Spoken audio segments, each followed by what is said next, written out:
감사합니다. 소개받은 김유복, 복 많은 사람 김유복입니다. 그래서 오늘 본문도 이제 복에 대한 얘기들을 하게 됩니다. 이 본문은 그 예수께서 사장에서 이제 천국이 가까이 왔다고 선포하신 후에 갈릴리에 예수님이 막 다니셨어요. 다니시면서 하나님 나라 복음을 전파하셨습니다. 그리고 그 복음을 전파하시면서 많은 표적들, 이적들을 베푸셨습니다. 그래서 그 표적을 베푸신다는 그 소문, 기적을 일으킨다는 그 소문이 널리 퍼졌습니다. 그래서 이제 예수님을 찾아서 병든 사람, 귀신 들린 사람, 간질 환자, 중풍병자들을 데리고 예수님께 사람들이 나왔습니다. 예수님은 그들을 고쳐주셨습니다. 이 일로 예수님이 굉장히 유명해지셨습니다. 많은 사람들이 이제 예수님의 삶에 이 기적이 일어난 것들을 잘 믿지 못하는데요. 사실 예수님의 삶에 표적이 없었으면 예수님은 십자가에 달려 돌아가시지도 않으셨을 것입니다. 왜냐하면 이 표적 때문에 온 이스라엘 사람들이 예수를 메시아라고 믿었기 때문입니다. 그래서 예수를 따르고 예수를 통해서 국가의 독립을 이루고자 했었기 때문에 예수는 표적이 되고 결국 이제 기득권자들에 의해서 십자가에서 처형되게 됩니다. 그래서 그 무리들이 많이 이제 예수님을 따라오니까 이 무리들을 보시고 예수님은 산으로 올라가 앉으셨습니다. 이 앉으셨다는 표현은 가르치려 하셨다 이런 뜻입니다. 성경에 보면 여호와께서 서셨다 이런 표현이 나옵니다. 서셨다. 선다는 표현은 싸우겠다는 표현입니다. 선다는 표현은 싸움을 의미하고 앉으셨다는 표현은 가르치시겠다 이런 뜻입니다. 오늘 본문을 보면 예수께서 무리를 보시고 산에 올라가 앉으시니 제자들이 무리를 뚫고 나아오는 장면이 나오죠. 그죠? 그러니까 무리와 이 제자들은 항상 이 마태복음에서 구별되고 있습니다. 여기 보면대 좀 치워주시면 괜히 신경이 쓰이네요. 그렇습니다. 근데 예수님께서 지금 어디로 올라가셨습니까? 산으로 가셨잖아요. 이 마태복음에서는 이제 산으로 올라갔다는 표현이 굉장히 중요합니다. 왜냐하면 예수님이 오시기 전 1500년 전에 모세가 산으로 올라갔습니다. 그리고 산에서 하나님을 만나서 십계명을 받죠. 그리고 그 십계명을 받아서 이스라엘에게 전합니다. 그리고 이스라엘은 그 십계명과 함께 하나님과 언약을 맺어요. 어떤 언약을 맺습니까? 당신은 우리의 하나님이 되시고 우리는 당신의 백성이 되어 당신의 계명과 율례를 따라 사는 하나님 나라의 백성이 되겠습니다. 이게 이제 하나님과 하나님의 백성이 맺은 언약이에요. 그러니까 그 언약의 중심에는 뭐가 있어요? 계명이 있는 거예요. 계명. 그 하나님의 계명을 따라 살아가는 하나님 나라가 되겠습니다. 그걸 이제 산에서 했단 말이에요. 산에서. 근데 이제 예수님께서 무리들을 이끌고 산으로 올라가셔서 거기에서 지금 여기에서 어떤 일을 하시냐 하면 새로운 계명을 그들에게 가르치십니다. 그래서 오늘 본문에 보면 옛말에 이르기를 이런 표현들 많이 나올 거예요. 옛말에 이르기를 옛말이 뭐냐 하면 옛 계명을 말하는 거예요. 옛 이스라엘 백성들에게 하나님이 주셨던 옛 계명들에게는 옛 계명. 그건 하나님이 모세를 통해서 주셨잖아요. 그죠? 근데 지금 여기에서 누가 예수께서 직접 말씀하고 계십니다. 이게 이제 나중에 뒷부분에 가보면 나오는 말들입니다. 옛사람에게 말한 바 그렇게 했는데 나는 이렇게 말한다 이렇게 얘기해요. 옛사람에게 말한 바 옛사람에게 누가 말했어요? 하나님이 말했던 하나님이. 그죠? 그런데 이제 내가 너희에게 말한다. 무슨 뜻이겠어요? 예수님이 하나님의 권위, 그러니까 하나님의 권위로 그들에게 새로운 계명, 그 새 계명은 대체하는 계명이 아니라 완성시키는 계명, 더 나은 계명을 이 산에서 주고 계시는 거예요. 그러니까 이 산상수는 그런 의미에서 보면 하나님이 모세를 통해서 이스라엘 백성들과 언약을 맺고 하나님의 백성, 그들을 하나님의 백성으로 삼으시고 그들은 하나님의 나라를 살고, 그죠? 그것처럼 예수님께서 이제 모세가 예언을 했어요. 먼 훗날에 하나님이 나와 같은 예언자, 나와 같은 지도자, 나와 같은 선지자, 이게 다 이렇게 번역되어 있거든요. 이 여러 형태로 번역이 되어 있는데, 나와 같은 모세와 같은 종을 일으키시거든 너희는 그의 말을 들을지어다 말씀하셨단 말이에요. 출애굽기에서. 그래서 이제 예수님께서는 모세가 말씀하신 그 메시아로서 지금 여기에서 말씀하고 계십니다. 그러니까 이 메시아는 어떤 분이냐 하면 새 언약을 통해서 하나님의 새로운 백성을 창조해내실, 하나님의 새로운 백성들을 창조해내실 그런 사명을 가지고 그들에게 새 계명을 여기에서 주시고 계신 것입니다. 그러니까 예수님이 산상설교에 사시고자 하시는 것은 무엇이냐 하면 바로 하나님 나라의 새로운 백성, 새 언약을 통해서 하나님 나라의 새로운 백성, 하나님 나라를 완성해 갈 그런 새로운 백성들을 일으키시기 위해서 산상수훈을 주시고 계시다. 그것을 여러분이 이해하시면 좋겠습니다. 그래서 예수님께서는 무리 가운데에서 나온 예수님의 제자들을 하나님 나라의 새로운 백성으로 삼으시고 그들과 새 언약을 맺고 새로운 계명을 가르쳐서 하나님 나라의 새로운 공동체를 세우십니다. 이것이 메시아의 과업이라고 할 수 있습니다. 예수님은 메시아의 과업을 이루시려고 모세처럼 산에 올라 새로운 계명들을 말씀하십니다. 예수님이 앉으시니 제자들이 무리를 가르고 그들 가운데서 나아옵니다. 마태복음은 무리와 제자들을 항상 구별합니다. 무리들은 어떤 사람들입니까? 병이 낫고자 하거나 또는 심심했거나 또는 뭔가 다른 사람들이 막 함께 같이 가니까 뭔가 있는가 싶어서 여러 가지 자신들의 필요를 위해서 나아오는 사람들이 바로 무리들이었습니다. 이 무리들에게 항상 예수님께서는 회개를 요청하셨습니다. 많은 사람들이 자신의 필요를 가지고 주님께 나옵니다. 위로받고 싶어요. 병이 낫고 싶습니다. 친구가 필요해요. 심지어 우리 교회에는 좋은 사람들이 모이기 때문에 여기에서 인간관계를 훈련하면 안전할 것 같아서 왔어요. 이런 사람도, 이런 애도 우리 교회는 지금도 그 동기로 교회를 다니고 있는 친구가 있습니다. 무리들은 주님이 그들이 원하는 것을 주지 않을 때, 즉 교회가 그들이 원하는 것을 주지 않을 때 불평하고 떠나는 사람들이라고 할 수 있습니다. 제자들의 관심은 그리스도의 말씀에 있습니다. 그러니까 이런 사람이죠. 이제 집회가 시작되면 앞자리 맡으려고 앞에 막 와서 앉으려고 하는 사람들, 이런 사람들, 무리들은 저 뒷자리에 앉아 계신 저런 분들처럼 이게 농담인데 저희 교회는 뒷자리부터 차거든요. 저희 교회 성도들 대부분 무리 같아요. 제가 볼 때 말씀에 별로 관심이 없나? 제자들의 관심은 어디에 있습니까? 그리스도의 말씀에 있습니다. 예수께서 앉으시자 가르치시는 자세를 취하자 예수의 말씀을 놓칠세라 그들은 앞으로 달려 나옵니다.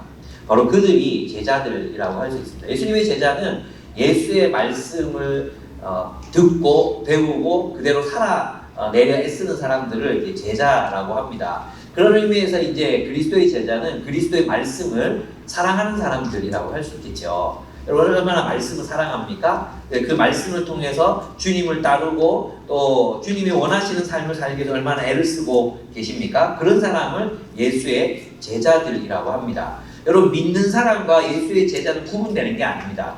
믿는 건 아무나 믿는 거고 제자는 특별한 사람이 되는 게 아니라 제자가 되는 것 자체가 예수를 메시아로 믿는다는 말의 의미예요.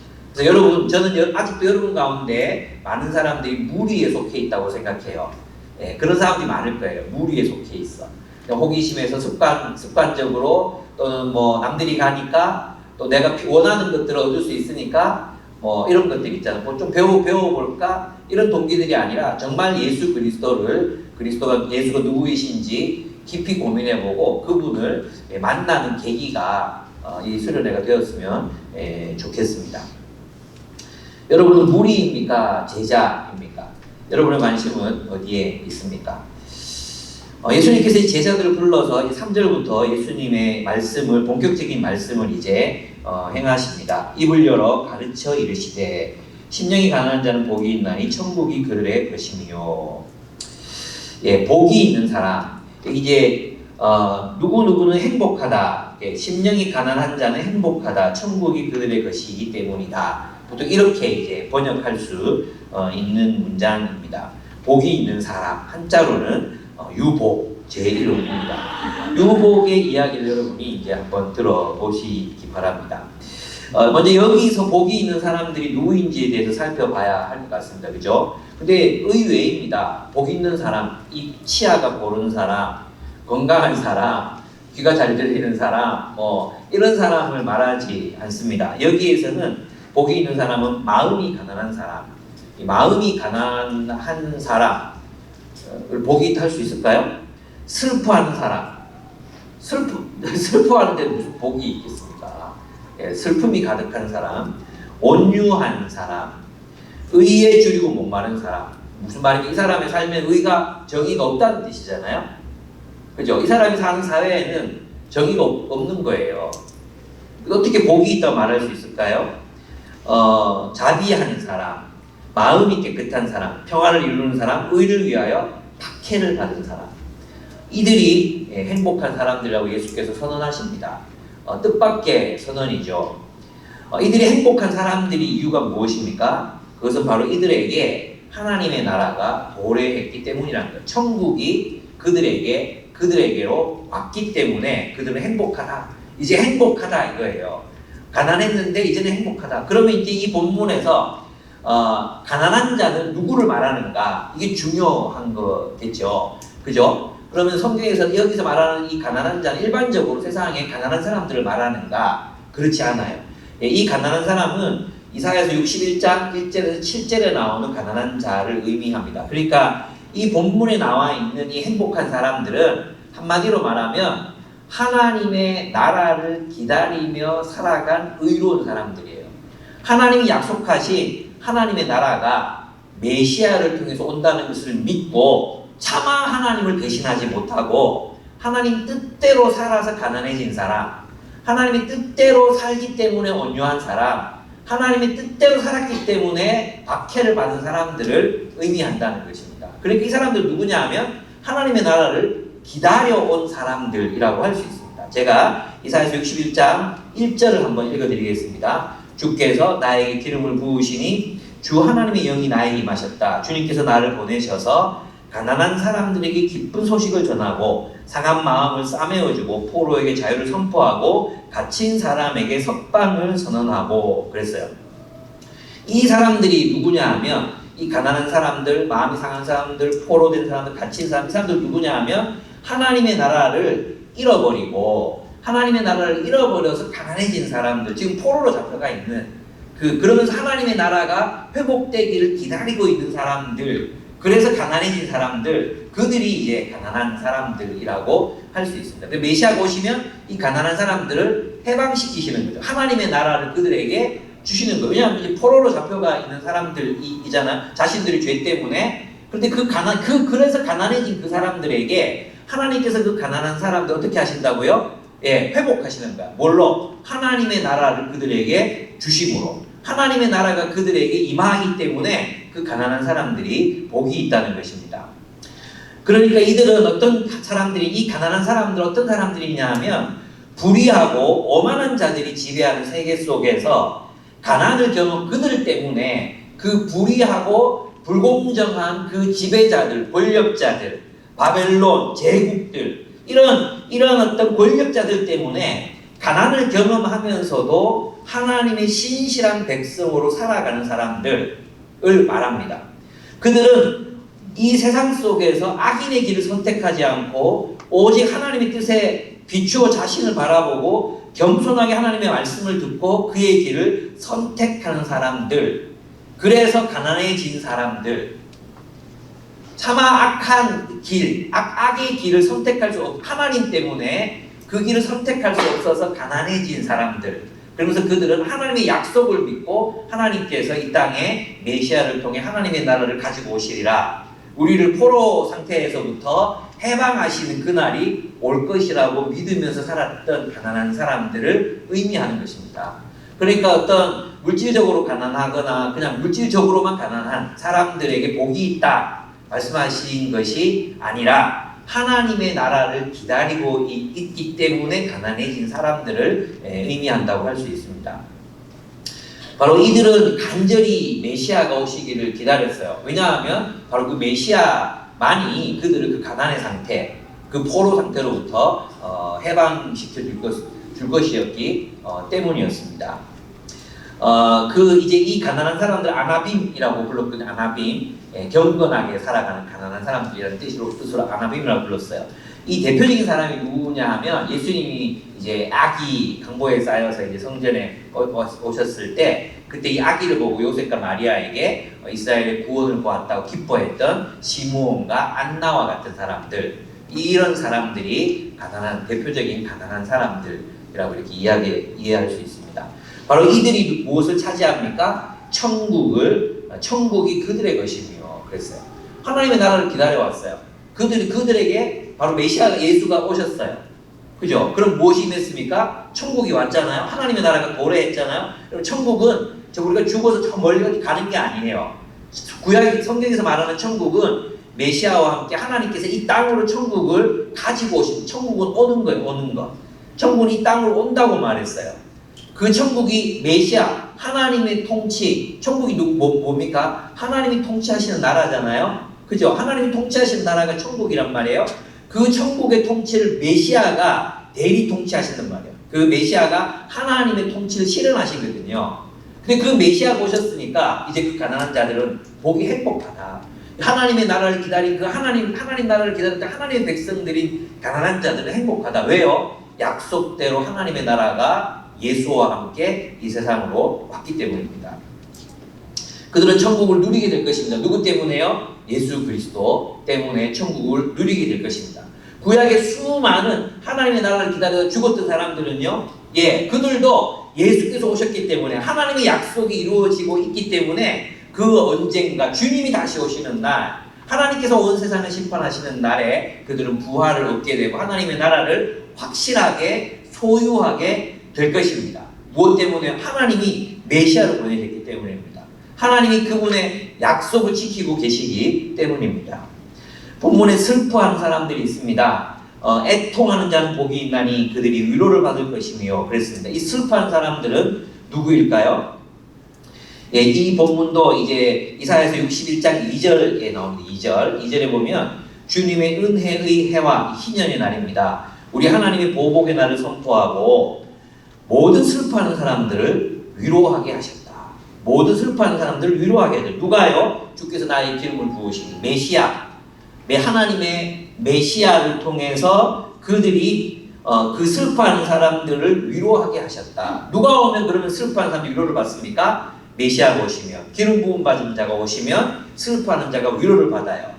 그죠? 그럼 그 슬퍼하는 자들이 누구냐? 3절에 보면, 이사야서 61장 3절에 보면 시온에 슬퍼하는 사람들에게 제 대신에 화관을 씌워주며 슬픔 대신에 기쁨의 기름을 발라주시며 괴로운 마음 대신에 찬송이 마음에 가득 차게 하셨다. 그리하여 사람들은 그들을 가리켜 의의 나무, 주님께서 스스로 영광을 나타내시려고 손수 심으신 나무라고 부른다.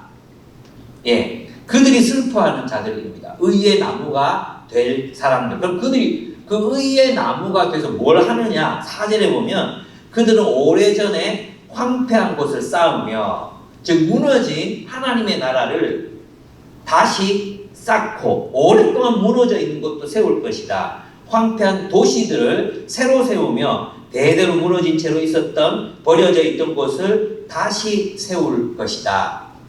그들이 누구예요? 슬퍼하는 자예요. 애통하는 자. 하나님의 나라가 무너졌음을, 하나님의 나라가 무너졌음을, 이 세상에 하나님의 통치가 실현되고 있지 않음을, 그것을 슬퍼하는 자들, 하나님의 정의와 공의가 실현되고 있지 않은 이 세상의 현실을 바라보며 슬퍼하는 자들, 그들이 위로를 받게 될 것입니다. 왜? 약속하신 대로 메시아가 하나님의 나라를 가지고 오셨기 때문입니다.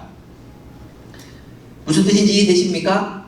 그래서 이 슬퍼하는 자들은 그냥 슬픈 자들은 복이 있다. 슬픈 자들은 복이 없어요. 슬퍼하는 사람들은 행복하지 않아요.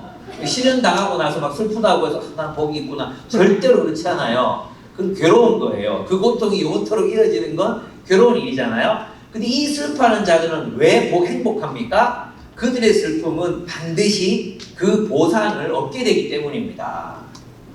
그냥 이 세상 하나님 나라가 없으면요, 이 세상은 불의의 통치, 그죠? 힘 있는 권력자들의 그 억압과 착취, 그것으로 말미암는 수많은 통곡과 눈물, 그걸로 세상은 끝나버리게 돼 있어요. 그런데 하나님의 나라를 바라고 기다리고 그 나라를 위해서 일했던 사람, 황폐한 것을 일으키고 무너진 것을 다시 세우고, 그리고 파괴된 도시를 다시 하나님의 나라를 재건하는 그런 삶을 살았던 사람들은 반드시 그 보상을 얻게 됩니다. 왜? 메시아께서 그 하나님의 나라를 일으키시기 때문입니다. 하나님의 나라를 가지고 오시기 때문입니다. 아멘?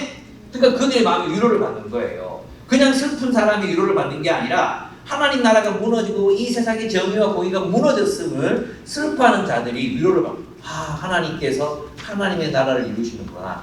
하나님의 정의와 공의의 통치를 실현하시는구나. 그래서 이들이 힘을 내어서 뭘 하는 사람들입니까?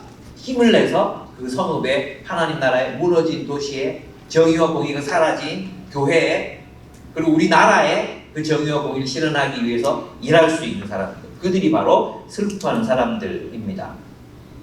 이들은 이스라엘 민족의 포로 상태를 슬퍼하는 사람들, 이들의 슬픔은 이스라엘의 실패로 인한 것입니다. 이들은 하나님 나라의 회복과 성취를 기다립니다.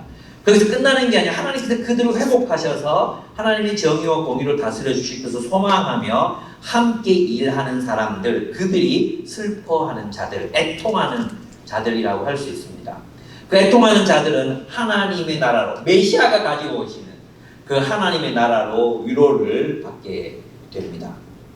온유한 사람, 사실 이 온유한 사람은 3절에서 말했던 가난한 사람하고 원어가 같아요. 아나빔이에요, 아나빔. 근데 이 온유한 사람들은 누구냐 하면 땅을 상속받는다 했잖아요. 온유한 사람은 땅을 상속받는데, 뜬금없이 우리는 온유한 사람 그러면 뭘 생각합니까? 온유한 사람 이러면 그냥 성격이 부드러운 사람을 이제 온유하다 이렇게 한단 말이에요. 성격이 온유하다, 따뜻하고 유하다, 그죠? 그래서 뭐 우유부단하기도 하고 그런 사람 생각하는데, 여기서 말하는 온유한 사람은 그런 사람이 아닙니다. 시편 37편 11절에도 나오고, 아까 읽었던 이사야서 61장 7절에도 나오는 사람이에요. 먼저 7절부터 한번 읽어보면, 이사야서 61장 1절에 요거 적어놔. 왜 가만히 있어요? 외웠어요? 여러분 천재예요? 적어도 나중에 확인해 봐야 될 거 아니에요? 목사가 사기를 치는지 안 치는지. 7절 읽어보면, 너희가 받은 수치를 갑절이나 보상받으면 부끄러움을 당한 대가로 받은 몫을 기뻐할 것이다. 그러므로 너희가 땅에서 갑절의 상속을 받으면 영원한 기쁨을 차지할 것이다. 이들이 누구예요? 아까 황폐한 도시를 일으키기 위해서 일했던 사람들이죠. 그리고 그 사람도 온유한 사람이라고 부르고, 온유한 사람. 다시 말하면 상황이 굉장히 절망적인 상황인데도 포기하지 않고, 온유하다는 말이 다른 말로 하면 잘 훈련되어 있다 이런 뜻이거든요. 여러분, 야생마는 온유하지 않아요. 야생마가 온유합니까? 야생마는 온유하지 않습니다. 길들여져 있지 않거든요. 근데 온유하다는 말은 뭐냐 하면 길들여진다는 뜻이에요. 훈련되었다 이런 뜻이에요. 그리고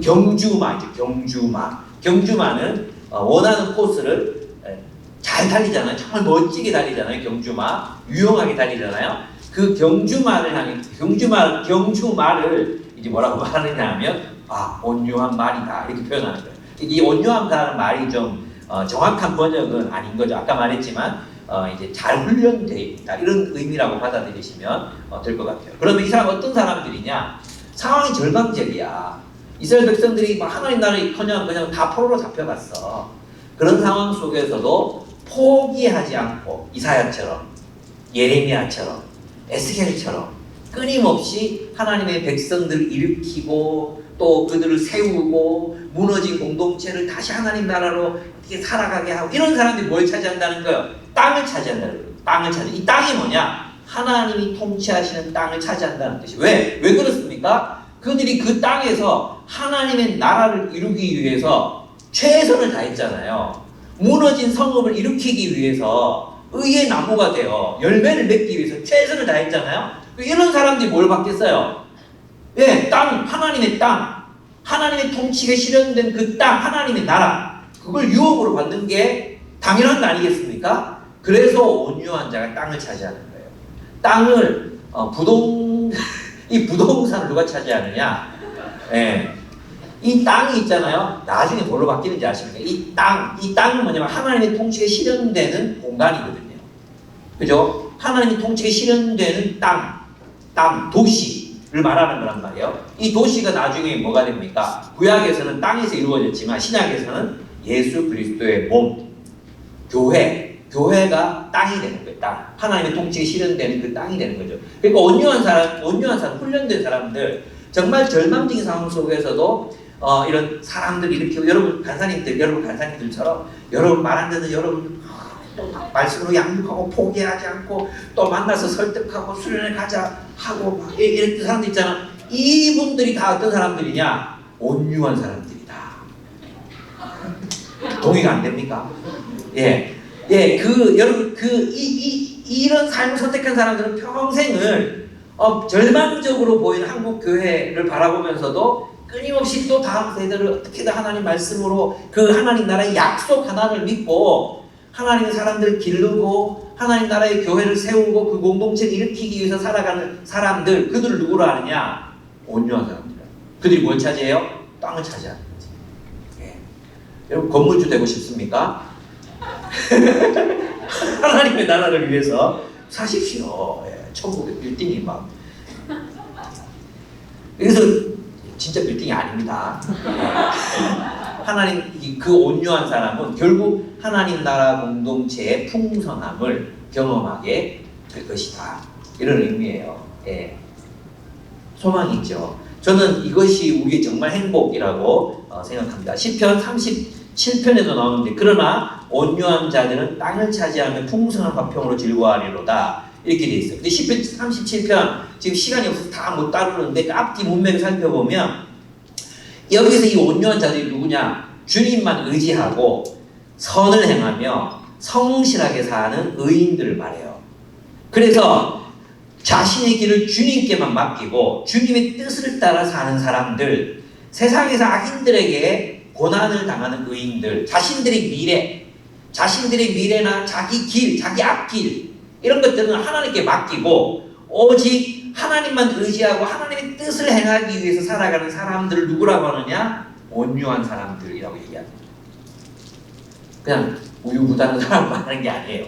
짜장면 먹을래, 짬뽕 먹을래, 선택장애 걸린 사람들을 온유하다 말하는 게 아니고 정말 선을 행하는데 잘 훈련되어 있기 때문에 어떤 상황 속에서도 포기하지 않고 하나님의 나라를 선택하고 그 길을 꾸준히 걸어갈 수 있는 훈련된 사람들, 그들을 온유하다 하는 것입니다. 그래서 여러분 이 IBF에서 여러분 훈련 받잖아요. 지금 이런 훈련 얼마나 중요한지 모릅니다. 여러분은 지금 온유한 자가 되기 위해서 여러분 훈련을 받고 계신 것입니다.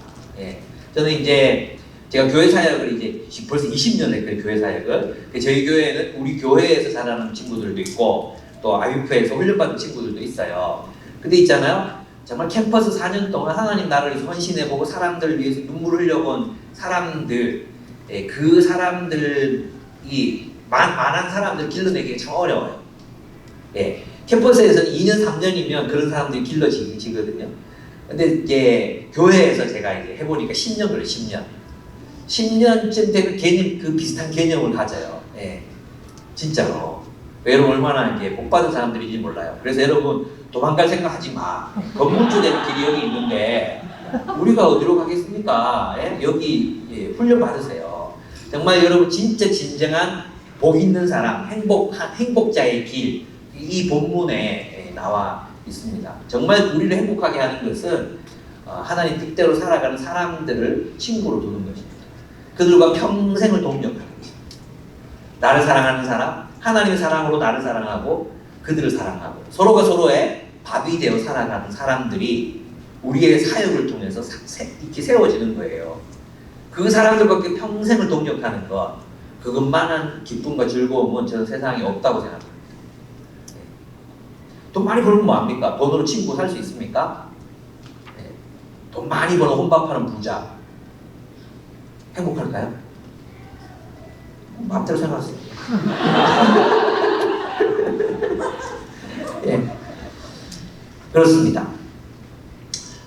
이들은, 이 온유한 사람은 하나님이 악인들과 불의한 자들을, 가난하고 궁핍한 자들을, 그리고 그 가난하고 궁핍한 자들 향해 활시위를 당기는 자들을 반드시 심판하시는 날이 조금만 더 참으면 오게 될 것이라고 믿으며 사는 이스라엘의 남은 자들, 그들이 온유한 자들입니다. 이들은 세상이 무너지고 파괴된 상황 속에서 황폐한 것을 새로 짓고 무너진 곳을 다시 세우는 사람들입니다. 즉 이들은 하나님 나라의 새로운 질서를 창조하기 위해 사는 사람들입니다. 이들이 땅을 유업으로 받게 될 것입니다. 땅은 하나님이 축복하시는 하나님 나라의 공동체입니다. 그는 하나님 나라 공동체의 교회 안에서 하나님이 주시는, 선물하시는 의와 기쁨과 평화를 마음껏 누리게, 실컷 누리게 될 것입니다. 이것이 예수께서 말씀하신 행복자입니다. 또한 행복한 사람은 의에 주리고 목마른 사람이라고 말합니다. 의에 주리고 목마른 자는 복이 있나니 그들이 배부를 것이며. 왜 배부를 수 있습니까? 메시아가 오셨거든요. 하나님의 나라가 왔거든요. 그러니까 그들의 이제 굶주림은 예수로 말미암아 채워질 것이라는 것입니다. 그들의 정의에 대한 굶주림, 구약 성경에 나오는 모든 의인들과 같은 사람들입니다. 하나님의 공의가 이스라엘에 실현되기를 간절히 바랬던 다윗 같은 사람들, 이스라엘이 정의와 공의를 하수같이 흘리기를 간절히 외쳤던 아모스 같은 사람들, 하나님의 정의와 공의로 온 세상을 빛을 비춰줄 하나님의 나라를 애타게 부르짖었던 이사야 같은 사람들이 바로 의에 줄이고 목마른 사람들이라고 할 수 있습니다. 그들은 하나님이 약속하신 하나님의 나라를 기다리며 의를 위해, 정의를 위해 자신을 들여 헌신했습니다. 근데 그런 그들이, 의에 줄이고 목마른 자들이 이제 배부를 것입니다. 누가 왔습니까? 예수께서 오셔서 하나님의 새로운 나라, 새로운 하나님의 나라를 그들에게 선사하실 것이기 때문이었습니다. 이들은 예수께서 세우고 계신 하나님 나라에서 정의와 사랑과 평화로 배부를 것입니다. 이들은 이미 다 죽었지만 언젠가 다시 살 것입니다.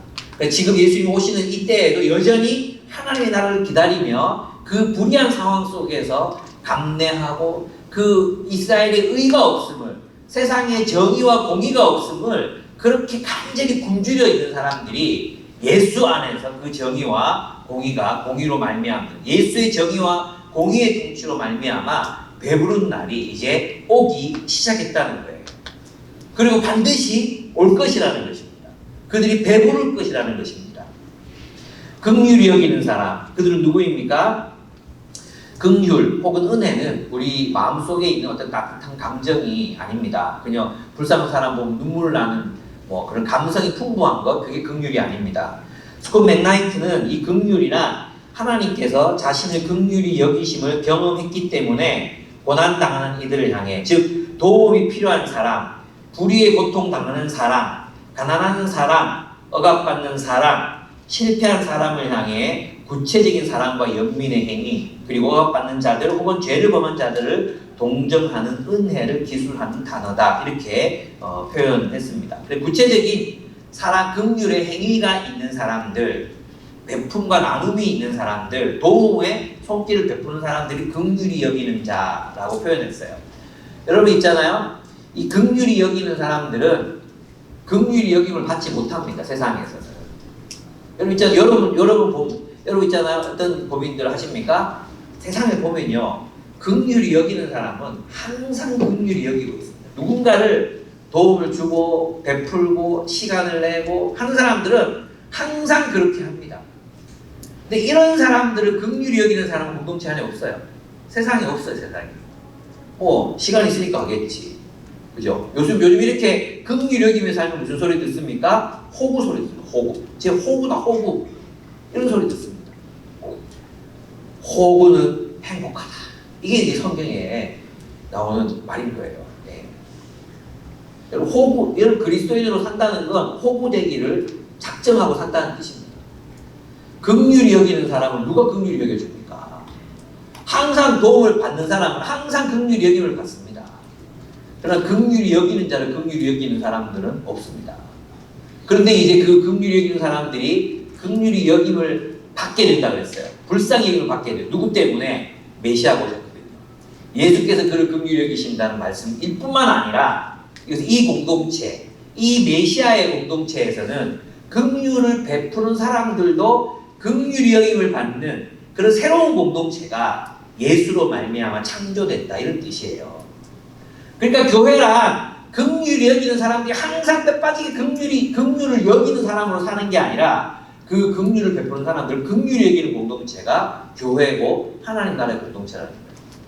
여러분 이 공동체 안에서 여러분들은 누구에게 응석 부립니까? 주로 간사님들한테 막 응석 부리고 왜 나 사랑 안 해주나 그러고 뭐 간사가 이 정도 해야지 뭐 이렇게 계속해서 막 그러잖아요. 사실 솔직히 따지고 보면요 그 간사님들은 여러분이 나이 차이 별로 안 나요. 좀 이제 졸업하면 한 10년 지나면 말라도 될걸요. 네. 그런 친구 될 수 있는 관계예요. 여러분 또 막 리더들한테 막 또 응석 부리잖아요. 리더들한테 왜 나 안 챙겨주냐고 응석 부리고 막 그렇게 하잖아요. 그죠? 그 한 2살밖에 차이 안 나요. 그 말은 이러면 또 1살 차이야, 1살 차이.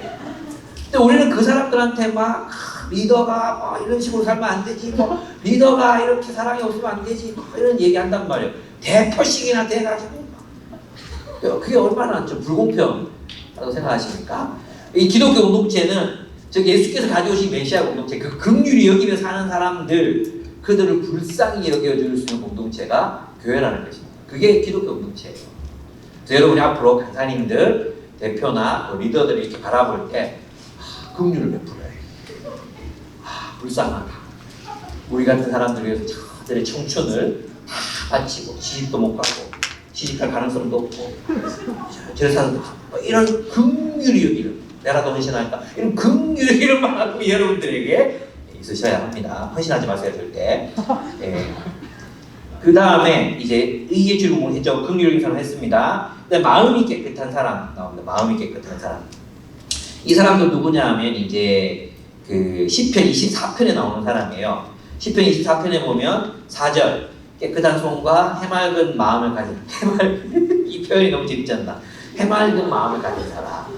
우리는 이 해맑다는 표현을 굉장히 좀 이제 안 좋은 표현을 참제 해맑다 이렇게 쓰잖아요. 순진하다 이런 표현을 쓰는데 성경은 그 해맑은 사람을 찬양합니다. 깨끗한 손과 해맑은 마음을 가진 사람, 헛된 우상에게 마음이 팔리지 않고 거짓 맹세를 하지 않는 사람이다. 그런 사람은 주님께서 주시는 복을 받고 그를 구원하신 하나님께로부터 의롭다고 인정받을 사람이다. 그런 사람은 주님을 찾는 사람이요 야곱의 하나님의 얼굴을 사모하는 사람이다. 그는 어떤 사람입니까? 오직 한 마음 하나님께 충성하기 때문에 우상에게 절하지 않아요. 세상의 어떤 욕망에 휘둘리지 않아요.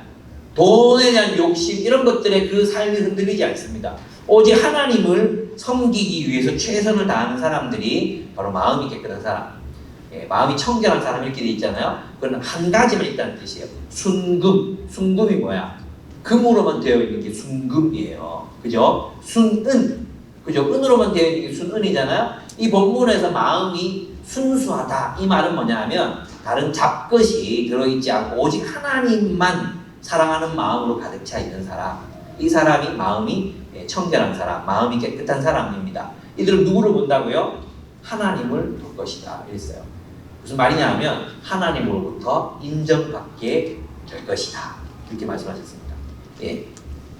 그 다음에 나오는 사람이 이제 평화를 만드는 사람입니다. 화평케 하는 자는 복이 있나니 그들이 하나님의 아들이라 일컬음을 받을 것이며 그랬습니다. 네, 하나님의 사람들은 평화를 만드는 사람들입니다. 예언자들은 여러분 이제 구약성경의 예언자들이죠. 예언자들. 그 예언자들은 갈등과 분쟁이 있고 또 서로 반목하며 싸우는 집단들 가운데로 뛰어들어서 화해하게 하는 사람들이 바로 예언자들이었어요. 이 예언자들은 가해자와 피해자 사이에서 억압하는 자와 억압받는 자들 사이에서 착취하는 자와 착취당하는 자들 사이에서 회복적 정의를 부르짖었던 사람들.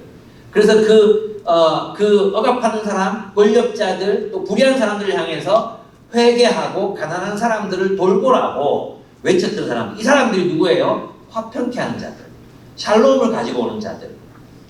바로 그들을 의미하는 것입니다. 그래서 그들은 부자들과 가난한 자들 사이에서, 권력자들과 노예들 사이에서, 지배하는 가부장과 학대받는 여성들 사이에서 하나님의 평화를 이루기 위해 하나님의 말씀을 선포했던 사람들이 바로 화평케 하는 자들이라고 이렇게 이야기할 수 있습니다. 그러니까 오늘날에도 이 화평케 하는 자, 제자들은, 그리스도의 제자들은 화평케 하는 삶을 살아야 합니다. 화평케 하는 사람들은 갈등하는 사람들 사이에서 서로를 이해할 수 있도록 다른 관점을 제공합니다. 반목하는 사람들 사이에 서서 서로의 입장에서 바라보게 만드는 사람들이 바로 이 화평케 하는 사람들이라고 할 수 있습니다. 여러분 친구들이 어떤 갈등 관계에 있을 때 여러분들은 어떻게 하시면, 공동체 안에서 사람들이 막 갈등 관계에 있어요. 그러면 친구 편 들죠, 보통. 친구 편 들어요. 예. 정말 우리 친구를 사랑한다면 그 친구에게 다른 관점을 충분히 공감하지만 일단 편 들어줘야죠. 그죠? 이 마음 이해된다. 편을 들어주지만 같이 편이 돼가지고 같이 막 다 싸우거나 같이 막 쌩까거나 그러면 안 돼. 예. 다른 관점을 볼 수 있도록 말할 수 있는 사람이 바로 화평케 하는 사람입니다. 서로를 이해하지 못하는 사람들 사이에서 서로를 긍휼히 여길 수 있도록 격려하고 용납할 수 있는 힘을 불어넣어주는 사람, 그들이 화평케 하는 자들입니다. 평화를 만드는 사람, 이런 사람입니다. 내가 누군가에게 상처를 받았어요. 아니, 누군가에게 마음의 상처를 입힌 사실이 생각이 났어요. 그럼 어떻게 해야 돼요? 찾아가서 용서를 구하고 보상할 줄 아는 사람이 화평케 하는 자입니다. 근데 우리는 보통 어떻게 하면 자기가 분명히 가해자임에도 불구하고 자신의 정당함을 주장할 때가 많죠. 그죠? 그러면 화해가 일어나지 않잖아요. 그래서 내가 누군가에게 마음의 상처를 입혔어. 찾아가서 내가 무엇 때문에 너의 마음의 상처를 입혔다. 미안하다. 잘못했다. 그리고 고기나 먹으러 갈까? 이렇게 보상할 줄 아는 사람. 이거 너를 위해 너의 상처 입은 마음을 준비했는데 그럼 책 한 권을 선물한다든지, 예, 뭐 이럴 수 있는 사람. 그런 사람이 화평케 하는 자의 자질을 가진 사람이에요. 평화를 만드는 사람은 복수를 포기합니다. 복수하기를 포기하고 용서함으로 관계를 회복해 가는 사람. 원수들에게 선을 행함으로 그들의 머리에 숯불을 쌓아 올리는 사람. 그들이 바로 평화를 만드는 사람입니다. 불의하고 폭력적인 세상을 향해 폭력으로 저항해 폭력을 증폭시키지 않고 비폭력적인 저항운동을 펼치는 사람, 바로 그런 사람들이 평화를 만드는 사람들이라고 할 수 있습니다. 그들은 하나님 나라에서 하나님의 자녀라 일컬음을 받을 것입니다. 왜냐하면 이제 이 하나님 나라, 예수께서 가지고 오신 하나님 나라에서는 질서가 바로잡히거든요.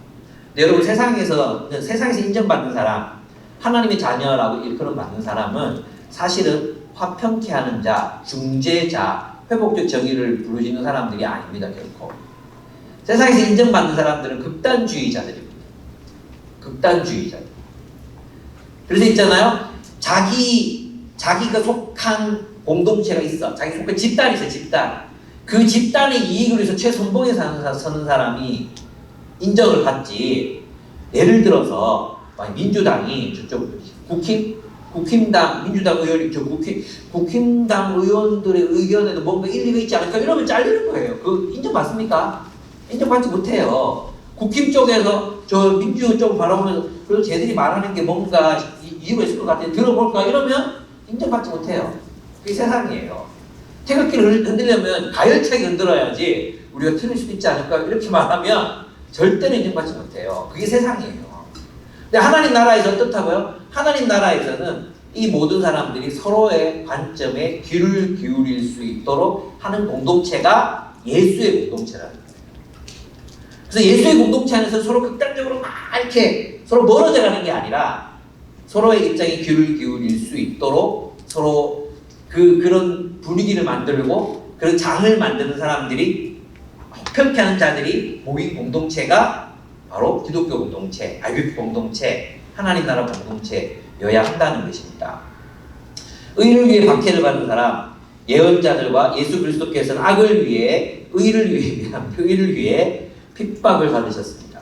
정의를 위해 살다가 박해를 받는 이들이 있습니다. 하나님은 바로 이들에게 하나님의 나라를 유업으로 주시겠다 약속하셨습니다. 의를 위하여 박해를 받은 자는 복이 있나니 천국이 그들의 것임이라 약속하셨습니다. 주님은 이들이 행복하다 말씀하십니다. 이들은 탐욕과 폭력이 지배하는 세상 속에서도 하나님의 백성임을 잊지 않고 하나님의 뜻대로 살려고 애썼던 이스라엘의 남은 자들이었습니다. 의를 위해 박해를 받는 이 사람들은 하나님의 뜻을 행하느라 가난한 자들과 한 통속이 되어 스스로 가난해진 사람들입니다. 하나님의 정의와 공의가 실현되지 않고 있는 세상을 바라보며 슬퍼합니다. 다른 이들이 모두 하나님을 버리고 자신의 욕망을 추구하며 이기적으로 살아갈 그때에도 하나님의 말씀을 따라 자신의 권리를 버리고 사랑과 긍휼로 살아갔던 사람, 고난을 당하는 이들을 위해서 자신의 고난에도 불구하고 긍휼을 베풀며 살아간 사람들, 자신의 유불리를 떠나 하나님만을 사랑하고 하나님의 뜻대로 살기를 선택한 이들이 바로 이 본문에 나오는 행복한 이들입니다. 그들이 행복한 사람들인 이유는 하나님의 계획, 하나님의 나라가 이루어지는 그 계획, 그 하나님의 계획이 작동하고 있기 때문입니다. 그리고 하나님 나라를 기다리고 하나님 나라를 위해서 살았는데 하나님 나라가 없어. 천국이 없어. 천국에 안 와. 이 사람들은 무슨 죽음한 거예요? 그렇죠. 개죽음한 거지. 그죠? 그런데 예수님께서 이 말씀을 담대하게 하실 수 있는 이유가 무엇입니까? 바로 메시아이신 예수께서 오셨거든요. 무슨 말입니까? 하나님의 나라가 실현되고 있거든요. 천국이 예수님을 통해 실현되고 있어요. 그래서 그들은 행복하다 말할 수 있는 것입니다. 행복한 사람들, 이 본문이 말하는 복이 있는 사람들은 하나님께서 메시아를 통해 하나님의 나라를 세우시겠다는 약속을 믿고 세상 속에서 고난을 받으면서도 믿음을 잃지 않고 하나님의 뜻을 살아온 하나님의 백성들입니다. 여기 마태복음 5장에서 말하고 있는 이 복 있는 사람들은 그냥 우는 사람들이 아닙니다. 그냥 슬퍼하는 사람들, 그냥 성품이 좋은 사람들을 말하는 게 아니라 하나님의 나라를 애타게 기다리며 하나님의 뜻을 실현하기 위해서 하나님의 약속을 믿고 끝까지 투쟁했던 사람들, 그들이 바로 복이 있는 사람이라고 부르는 것입니다. 오늘 우리 이 시대에 정말 수많은 젊은이들, 아니 대부분의 젊은이들이 오직 자신의 이익과 자신의 미래를 위해서만 헌신하고 투자할 때 자신의 삶을 들여 캠퍼스에 하나님의 나라를 세우기 위해서 일하는 여러분들이 복 있는 사람들이라는 것입니다. 여러분이 하나님 나라의 축복을 받아 누리게 될 것입니다. 그 행복이 무엇인지를 여러분은 알고 누리게 된다는 의미입니다.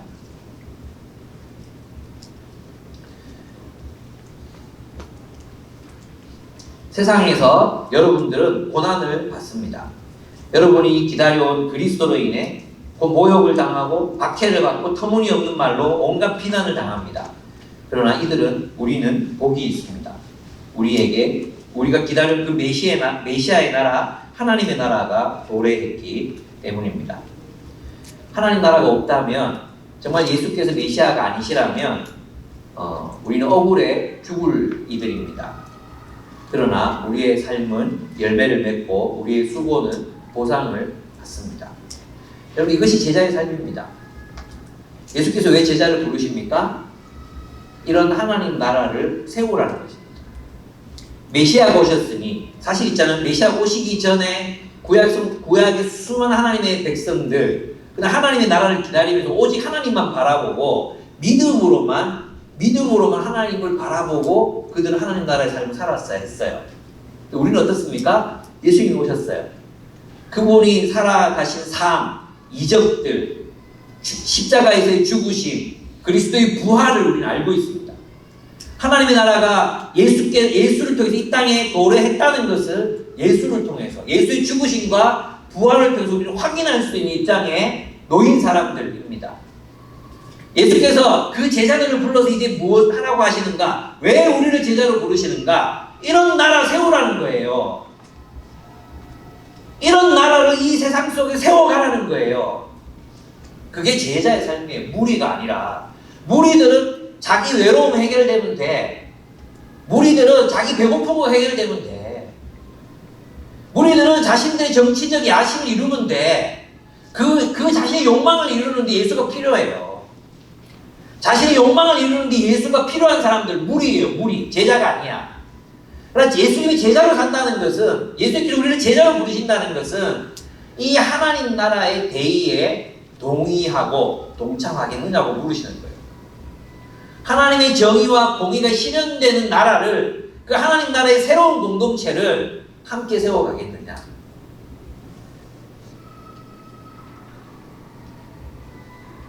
그것이 주님께서 우리들에게 말씀하시는 것입니다. 그것이 주님이 우리를 부르시는 이유입니다. 우리를 제자로 부르시는 이유입니다. 바로 그들이 우리가 그렇게 살아갈 때 우리는 세상의 소금과 빛이 될 수 있습니다. 오늘 본문에 보면 여러분들이 13절, 너희는 세상의 소금이니 소금이 만일 그 맛을 잃으면 무엇을 짜게 하려. 후에는 아무 쓸데없이 다만 밖에 버려져 사람에게 밟을 뿐이라. 세상의 소금이다. 또 14절, 너희는 세상의 빛이라 산 위에 있는 동네가 숨기지 못할 것이다. 그랬어요. 그럼 여러분 이 본문에서 말하는 소금의 맛, 짠 맛, 이게 뭘까요? 소금의 맛. 산 위에 빛나는 그 동네의 빛깔. 산 위에 있는 동네가 빛을 발하고 있어. 그 빛깔의 색깔이 뭘까요? 그게 바로 앞에서 말했던 그 제자들이 드러내야 되는 특성이죠. 그게 교회다움입니다. 교회다움. 여기서 말하는 이 소금과 빛이라는 이 말은 있잖아요. 그리스도인 한 사람에게 행하는 말씀이 아니라 그들이 어떤 공동체를 세워야 되는가에 대한 이야기라는 거예요. 소금의 맛, 그게 뭐겠어요? 그들이 기다리는 게 뭐예요? 하나님의 정의와 공의가 실현되는 공동체. 하나님의 긍휼이 실현되는 공동체. 교회. 평화를 만들어가는 공동체. 하나님만 사랑하는 교회. 하나님의 정의와 공의를 이루기 위해서 살다가 핍박을 받는 교회. 그게 뭐라고요? 교회다움인 거예요. 교회다움. 이걸 다 한마디로 말하면 샬롬. 교회는, 그리스도의 공동체는, IBF는, 모든 선교단체들은 이걸 보여줘야 됩니다. 이걸. 뭘 보여줘? 하나님의 정의와 공의, 그리고 평화. 그 빛깔, 그 평화의 빛깔, 하나님의 정의와 공의의 빛깔을 보여주는 공동체가 채로 세상에 그 빛을 찬란하게 비추고 그 맛을 보여줘야 된다는 거예요. 그래서 이 공동체에 들어오면 마음이 가난한 자들이, 이 공동체 안에서 마음이 가난한 자들이 정말 하나님의 나라를 위해서, 하나님의 정의를 위해 살다가 마음이 가난해진 사람들이 위로를 받아요. 우와, 이 공동체가 천국이네. 여기에 예수의 하나님의 정의와 공의가 실현되고 있구나. 여기에는 가난한 자들이 없구나. 여기는 왕따 당하는 사람들이 없구나. 여기는 남들을 화해시키다가 두 사람 나에게 왕따 당하는 사람이 없구나. 내가 정말 그렇게 간절히 찾았던 그 정의와 그 공의가 이 공동체 안에서 실현되고 있구나. 남을 위해 살았던 사람들이 그저 손해봤다고 느끼는 게 아니라 그런 사람들이 이 공동체 안에서 사랑을 받고 있구나. 온유하게 정말 하나님 나라에 살았던 사람들이 그 열매를 이 공동체 안에서 맛보고 있구나. 그걸 보여준 그 맛, 그 소금의 맛, 그 빛깔, 하나님 나라의 빛깔, 하나님 나라의 그 맛, 그것을 주어라. 그래서 너희는 하늘에 빛나는 공동체가 되라. 산 위에 빛나는 공동체를 이루라고 주님이 말씀하시는 거예요. 이건 있잖아요. 세상에 빛이 되라. 그러니까 연예인들이 뭐 이렇게 유명해져가지고 앞에 나와서 하나님이 함께 하셨습니다. 그런다고 빛이 되는 게 아니에요. 여러분들 세상에 나가서 뭐 1등 한다고 빛이 되는 게 아니에요. 절대로. 요번에 뭐 수학 무슨 상 받은 사람 되게 유명해졌잖아요. 수학을 잘해가지고 막 세계에 상 받는다고 여러분이 그 하나님을 위한 빛이 되는 게 아니에요. 무슨 리더십 있는 자리, 높은 자리, 유명해진다고 여러분 빛이 되는 게 아니에요. 이 빛깔은 교회의 빛깔이에요. 교회가 하나님의 뜻을 따라 하나님의 정의와 공의를 실현하는 공동체가 될 때, 의를 위해서, 정의를 위해서 박해받는 공동체가 되기로 결단할 때, 가난한 자들의 편에 서기로 결단할 때, 더 이상 우리 교회에서는 가난한 자가 없는 공동체가 되기를 선택할 때, 그때 빛나는 교회가 됩니다. 그때 우리는 어두운 가운데 있는 사람들을 불러 모을 수 있는 교회가 되는 것입니다. 이것이 교회다움입니다. 근데 우리는 있잖아요. 교회답다는 게 뭐죠? 교회답다는 게? 교회가 어떻게 빛을 드러내죠? 좋은 건물? 사회적 지위가 높은 사람들이 많으면 그 교회가 빛이 됩니까? 아닙니다. 스탠리 하우어스는 본 회퍼를 인용해서 세상의 소금이 되고 빛이 되는 예수 그리스도의 말씀은 교회의 가시성을 요구하시는 말씀을 설명했어요. 교회의 가시성, 가시적 공동체가 되는 거. 무슨 말이냐면 눈으로 이 산상수훈이 말하는 산상수훈이 말하는 그 가치가 눈으로 보여지는 공동체, 정말 직접 그렇게 살아가는 공동체를 이루어야 한다는, 이걸 위해서 우리가 부름받은 거예요. 근데 우리의 삶의 목표들을 보면 얼마나 개인주의적인지 몰라요. 주님은 우리에게 하나님의 뜻에 따라 하나님의 정의와 공의와 평화 그리고 자비와 긍휼이 작동하는 공동체, 하나님이 다스리시는 그런 새로운 공동체를 세우고 사람들을 하나님께로 인도하라고 말씀하시잖아요. 이게 우리의 사명인데 우리 여기에 별로 관심이 없어요. 주님이 우리를 왜 제자로 불렀겠어요? 하나님 나라의 전사로 우리를 부르신 거예요. 예. 예수님 따라다니면서 그냥 떡이나 먹고 물고기가 많아졌네, 대단하다, 이렇게 하라고 부르신 게 아니에요. 예. 하나님 나라의 전사로, 어떤 일을 하는 전사로? 하나님 나라의 공동체를 세상에 창조하는 하나님의 나라, 하나님의 질서를 따라 사는 백성들의 공동체를 창조하라고. 그래서 여러분들이 가는 곳마다 이런 하나님 나라들이 세워져야 됩니다. 하나님 나라. 여러분 포도나무, 나는 포도나무여 너희는 가지니 그랬잖아요. 근데 우리는 이거 큐티라고 자꾸 큐티를 해야 열매를 맺는다 이렇게 생각한단 말이에요. 근데 이 포도나무는 하나님 나라, 하나님의 백성의 백성. 하나님의 나라. 우리가 예수 그리스도께 붙어 있으면 이제 어떤 열매를 맺어야 돼? 예수의 열매를 맺는 공동체가 되어야 된다는 거죠. 근데 주님께서 너희가 나를 택한 게 아니라 내가 너희를 택하여 세웠나니 이는 너희로 가서 열매를 맺게 하려고 그랬거든. 예수님은 우리를 꺾어서 어디 심으시는 거예요. 예수님의 제자들을 꺾어서 어느 나라에 심으시면 거기서 뭐가 나와야 돼? 하나님의 나라가 나와야 돼. 여러분들이 가는 곳마다 하나님 나라의 공동체가 창조돼야 돼. 여러분이 가는 곳마다 자비와 긍휼의 공동체가 창조돼야 돼. 예. 여러분이 심겨진 그 곳마다 하나님의 정의와 공의가 실현되는 공동체가 나타나야 돼. 그게 제자를 삼는단 말의 의미예요. 그런 교회다운 공동체, 그런 공동체를 세움 없이 어떻게 제자 훈련을 뭘 하는지 모르겠어요, 저는.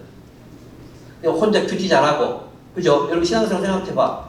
그리고 혼자 큐티 잘하고, 기도 생활 잘하고, 그리고 술자리 술 잘 안 먹고, 교회 열심히 출석하고, 그럼 끝. 그 제자의 삶이 아니에요. 예수님은 우리에게 가시성을 요구하는 공동체, 세상과 구별된 공동체를 세우라고 요구하십니다. 그리스도인이 된다는 것은 진정한 교회의 구성원이 되어 빛과 소금의 공동체에 속하고 하나님이 다스리시는 대립 문화의 새로운 질서를 창조하는 그런 그 삶을 사는 것을 의미합니다. 이런 삶은 체제 전복적일 수밖에 없습니다. 그래서 그리스도인들은 항상 모든 체제에 대립합니다. 그러나 그것은 폭력적인 전복이 아닙니다. 새로운 질서를 창조해내는 전복입니다.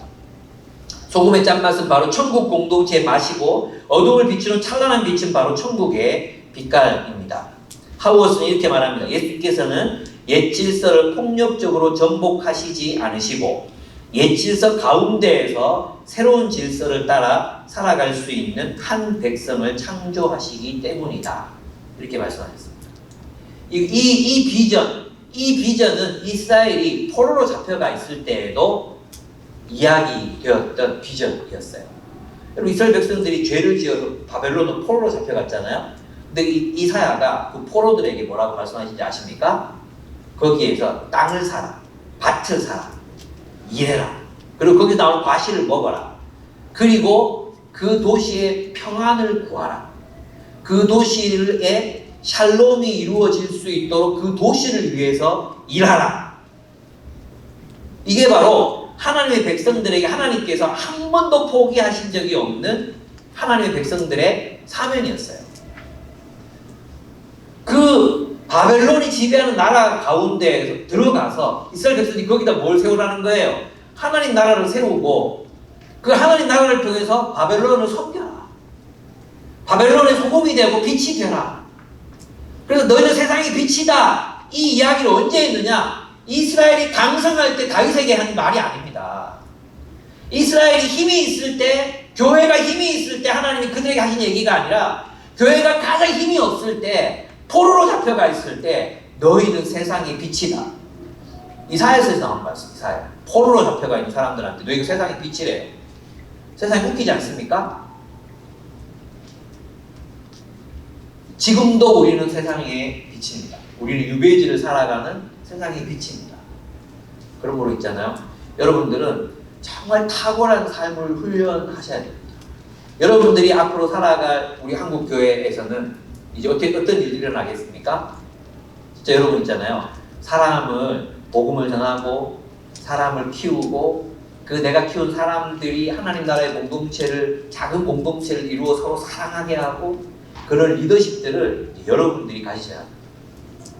그 리더십을 여러분의 캠퍼스 시절 동안 배양하셔야 됩니다. 하나님이 여러분이 그런 목적으로 IBF에 보내셨습니다. 다른 목적이 뭐 있겠습니까? 여러분 자신을 위해서 보내셨겠습니까? 그래도 얘들 보내가지고 큐티라도 하면서 살게 해야 됩니다. 그래서 얘들이라도 신앙을 버리지 않고 혼자 꼿꼿이 서게 만들어요. 그래, 하나님이 저는 그런 목적으로 IBF라고 하신 것 같지 않습니다. 여러분이 이제 잘 훈련받아서 온유한 자가 되어서 땅을 차지하는 사람들이 되시기를 바랍니다. 어떤 말이겠습니까? 여러분 어디에 가든지 하나님 나라의 공동체가 세워지고 하나님 나라의 문화가 세워지는 그런 일들이 여러분의 삶을 통해서 일어나기를 간절히 바랍니다. 그렇습니다. 이 새로운 사회, 이 천국 공동체, 이 빛과 소금의 공동체에서는 세상 속에서 하나님의 뜻을 찾고 그 뜻대로 살아보려 몸부림치던 가난한 사람, 가난해진 사람이 천국을 누립니다. 행복해집니다. 저희 교회도 혼자 어릴 때 미혼모가 되셨어요. 아이가 이제 초등학교 2학년이에요. 두 분이 살아요. 이분이 교회로 오셨어요. 지금도 열심히 잘 나오시거든요. 떠듬떠듬하지만 성경도 연구해요. 자기가 너무 성경을 모르니까 가르쳐달라고 해서 PBS를 가르쳤어요. 열심히 해오시거든요. 만났어요. 우리 교회 온 지 한 몇 달 지나고 나서 만났는데 교회 다니시고 나서 뭐가 달라지셨나 이렇게 물었어요. 이분이 뭐라고 말씀하셨나 하면 행복해졌어요. 행복해졌어요. 그게 바로 우리가 만들어가야 할 공동체의 모습입니다. 이 공동체에서는 세상의 불의와 부패로 인해 슬퍼하는 자가 위로를 받습니다. 왜? 다른 세상을 만났기 때문입니다. 세상의 폭력을 인내하며 새로운 질서를 창조하는 겸손하고 온유한 사람이 바로 하나님 나라의 공동체의 삶을 누립니다. 그리스도께서 창조하신 이 새로운 나라에서 정의에 줄이고 목마른 사람들이 배부름을 얻고 다른 사람들에게 긍휼을 베푸느라 긍휼히 여김을 받지 못했던 사람들이 긍휼히 여김을 받습니다. 세상에서 미련하다 못났다 평가받았던 이들이 하나님이 다스리시는 평화의 공동체를 누립니다. 이익이 아니라, 돈이 아니라 하나님의 뜻을 쫓았던 사람들이 하나님을 배웠습니다. 이 새로운 공동체에서 화평케 하다가 왕따를 당하고 여기와 저기에서 욕을 먹던 사람이 하나님의 아들이라 칭찬을 받습니다. 완전히 업사이드 다운, 거꾸로 된 나라가, 거꾸로 된 질서가 이 세상으로 도래하는 것입니다. 이 새로운 세상을 만들라고 하나님이 예수께서 우리를 부르셨습니다. 예수의 제자가 되어 산다는 것은 바로 이런 공동체, 예수의 공동체를 세상에 세우는 삶을 살겠다는 결단을 의미하는 것입니다. 바로 이것이 그리스도로 인해 가능해진 공동체의 삶입니다. 이 새로운 공동체의 삶이 예수 그리스도의 오심으로 말미암아 가능해진 것입니다. 그래서 행복하다 말씀하시는 것입니다. 불가능해 보였던 천국의 삶이 이 세상으로 침투해 들어왔습니다. 그리고 그 삶이 가능해졌다. 그래서 너희는 행복하다. 왜? 예수께서 오셨기 때문입니다. 이 행복을 누리시는 여러분들이 되시기를 축복합니다. 아멘. 두 번째, 이제 율법을 완성하는 제자도입니다. 5장 17절에서 20절입니다. 이제 예수님은 제자들에게 새 계명을 주셔서 새로운 공동체를 세우려 하십니다. 성경에 보면 예수님은 가끔 규범 파괴자인 것처럼 행동하셨습니다. 그래서 예수님은 이스라엘의 전통과 율법을 무시하거나 폐지하려 하신다는 오해를 받으시기도 하셨습니다. 그런데 예수님은 그렇지 않다고 말씀하십니다. 17절을 한번 보겠습니다. 17절을 보시면 내가 율법이나 선지자를 폐하러 온 줄로 생각하지 말라. 폐하러 온 것이 아니라 완전하게 하려 하심이라 라고 말씀하셨습니다. 18절에서는 내가 진정으로 너희에게 말한다. 천지가 없어지기 전에는 율법은 1.1획도 없어지지 않고 다 이루어질 것이라고 말씀하셨습니다. 이게 무슨 말일까? 예수님은 율법을 폐지하러 오신 게 아니라고 말씀하십니다. 오히려 율법을 완성하러 왔다고 말씀하세요. 그럼 여러분이 어릴 때부터 많이 배웠던 게 뭐냐면, 그렇지. 예수님께서 율법의 모든 제사법과 의식법들을 다 예수 그리스도의 십자가의 희생과 대속으로 성취하셨지. 더 이상의 제사와 의식법은 필요하지 않아. 거기까지 예스 맞습니다. 그런데 이 본문에서는 예수님께서 그 제사법과 의식법들만을 말씀하시는 것이 아닙니다. 하나님이 메시아를 통해 하나님의 나라를 세우시겠다는 예언자들의 약속, 그 약속은 성경에 율법 그런 모세오경도 있고 예언서도 있고 많잖아요. 그죠? 근데 이제 주로 레위기라든지 출애굽기라든지 신명기 이런 데 의식법과 제사법들 있잖아요. 민수기 이런 데 있는 그것들은 예수님이 십자가 희생과 죽음으로 다 해결됐죠.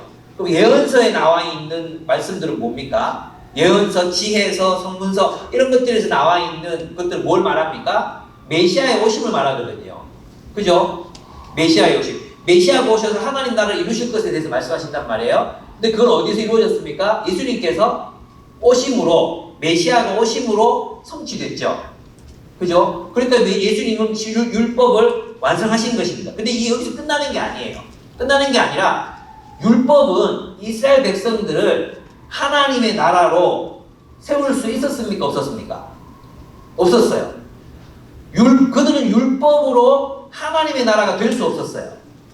율법을 따라 살았지만 율법을 따름으로 율법을 지킬 수 없었다는 것입니다. 율법을 따라 살면 율법을 이룰 수 없습니다. 이게 굉장히 제가 하는 말 잘 들으셔야 됩니다. 율법을 따라 살면 율법을 이룰 수 없습니다. 그런데 그리스도의 제자가 되면, 다른 말로 하면 그리스도를 따르면 율법을 성취할 수 있습니다. 이해가 됩니까? 그런 의미에서 그리스도가 율법을 완성했다고 말씀하시는 것입니다. 스캇 맥나이트는 이렇게 말했습니다. 예수를 바라본다는 것은 곧 그를 따르고 그를 통해서 토라를 따른다는 의미다. 이렇게 말했어요. 우리가 있잖아요. 율법, 계명, 율법을 강조하지 말라. 또는 그 계명, 그 기준, 그 규범을 지키기 위해서 막 애를 쓰잖아요. 그 어떻게 되는지 아십니까? 그러면 그 율법 파괴자가 돼요. 그 율법을 절대로 지킬 수가 없게 됩니다. 오히려 완전주의자, 강박주의자, 율법주의자가 되죠. 그 율법주의자는 다른 사람을 심판하고 찌르고 이런 사람이 될 수밖에 없어요. 그래서 있잖아, 보통 세상 사람들이 만든 영화들을 보면 기독교인, 수녀 이런 사람들 모습을 보면 강박증이 사로잡혀 있잖아요. 이렇게 사람들의 작은 잘못, 그 작은 잘못 하나도 막 용서하지 못하고 막 욕하고 막 채찍질하고, 그러다 결국 자기는 막 더 큰 욕망에 사로잡히는 모습 드러내고 막 이런 영화, 그 왜곡된 영화들이 굉장히 많잖아요. 그게 바로 율법주의자, 바리새인들 같은. 38년 된 병자가 나왔는데도 아무도 기뻐하지 않아. 야, 축하한다 임마. 이 새끼 48년 동안이나 고생하지 마. 살았네. 와, 누가 그랬는데 이래야지. 이게 인간으로 정상인 거잖아요. 누가 네 보고 38년 된 병자, 누가 네 보고 병상 들고 걸어가라 그랬어. 이 새끼 나쁜 새끼야. 이런 게 되는 게 좀 비정상적인 거잖아요. 근데 우리 기독교인들이 그런 사람들이 진짜 많다니까요. 예, 우리 김기현 목사님이 쓴 그 책, 이제 요걸 까닭을 묻다, 그 책에 보면 그런 사례가 나오거든요. 하여튼 한 사람이 아들이 죽었어. 교통사고로 죽었어. 그러면 이제 참 위로하고 어떻게 그 슬픔을 같이 나눠야 될 거 아니야. 그 제가 어떤 얘기가 나오는지 아십니까? 그거 봐라, 그 집사가 교회도 잘 안 나오고 주일 성수 안 하고 놀러 다니고 11조 안 하지만 하나님에게 벌 주셨다. 그게 기독교인들의 머릿속에 있는 거라니까. 왜 그런지 아십니까? 예수를 따름으로 우리는 율법을 지키게 돼 있어요. 예수님을 따라 사는 사람들이 율법을 완성하는 거예요. 뭘로? 사랑으로. 예수님을 따라 살면 사랑으로 율법을 완성하는 삶을 살아갈 수 있어요. 그런데 여러분이 규칙주의자, 율법주의자가 되면 결코 예수를 따르지 못하고 결코 율법도 완성할 수 없다는 뜻입니다. 그래서 우리의 의의가 율법학자들과 바리새인들보다 더 나아야 한다. 이게 무슨 뜻이냐 하면 율법 아래에서 율법을 지키는 삶이 아니라 그리스도를 따르는 삶이 바로 새로운 디카이오스네, 새로운 의의라는 거예요. 의의. 더 나은 의의라는 거예요. 율법을 따르는 의의, 율법을 지키는 의의보다 더 나은 의로움이 나타났어. 그게 뭐냐? 예수님을 따르는 의의라는 겁니다. 계속해서 이제 스칸 맥나이트가 말하는 것은 더 나은 의의란 정도에 관한 것이 아니라 종류에 관한 것이다. 이렇게 얘기했어요. 더 나은 종류에 관한 것이라는 것입니다. 우리의 의의는 세상 사람들의 의의보다 더 나은 종류의 것이어야 합니다. 그것은 딱딱하고 자비 없는 율법과 규칙의 지배 아래에서 사는 삶이 아니라 그리스도의 사랑 안에서 율법과 규칙을 완성하는 삶이어야 한다는 거예요. 그러니까 있잖아요. 이 말이에요. 우리가 그리스도를 따르잖아요. 그럼 그 그리스도께서 누구를? 성령을 우리에게 보내주세요. 성령. 그리스도께서 성령을 우리에게 보내주세요. 우리가 그리스도의 말씀에 따라 사랑의 삶을 살기로 결단하고 순종해서 살잖아요. 그럼 우리는 점점 그리스도를 닮아가게 됩니다. 그리스도를 닮아서 점점 더 사랑 많은 존재, 우리가 더 많은 사랑을 하는 존재가 되는 거죠. 그럼 어떻게 되겠어요? 율법은 그 안에서 완성되는 겁니다. 그래서 예수님께서 새 언약을 통해서 우리와 함께 새 언약으로 새 계명을 주시는 거야. 그 새 계명이 뭐예요? 내가 너희를 사랑한 것처럼 너희가 서로 사랑하라. 예, 너희가 서로 사랑하라. 그 사랑으로 모든 율법, 내 이웃을 내 몸과 같이 사랑하라 하신 한 율법에 다 이루었느니라. 그러니까 우리는 어떻게 구약의 그 수많은 율법들을 성취하는 삶을 살게 됩니까? 그리스도를 따르는 제자가 됨으로예요. 여러분, 지금은 우리가 그리스도를 따르지만 여전히 죄인이고 여전히 범죄하고 여전히 율법을 어기는 삶을 사는 것 같잖아요. 그죠? 그래서 뭐 죄를 지었을 때 죄책감에 빠지고 또 그 완전주의로 자기를 내가 또 이런 죄를 지었어요. 내가 또 야동을 갔어요. 되게 후회하고 그러잖아요. 근데 우리가 이 그리스도를 따르면 율법주의 안에서는 계속해서 우리는 죄책감에 시달릴 수밖에 없어요. 그러나 그리스도를 따라서 예수를 따라서 한 걸음 한 걸음 예수를 따라가면 우리는 완성되어 갈 수 있습니다. 그래서 있잖아요. 성경은 정황무오한 수학적 공리가 아닙니다. 예수님의 말씀은 어떤 정황무오한 수학적 공리, 교리, 이런 뭐 어떤 표준 이런 것들이 아닙니다. 무슨 상품을 만듭니까? 표준 이런 그런 게 아닙니다. 오히려 성경은 우리에게 악보 같은 거죠. 악보나 대본 같은 겁니다. 대본. 예. 우리에게 살라고 주신 책입니다. 그러니까 악보를 보면 아까 우리 이제 찬양팀 있었잖아요.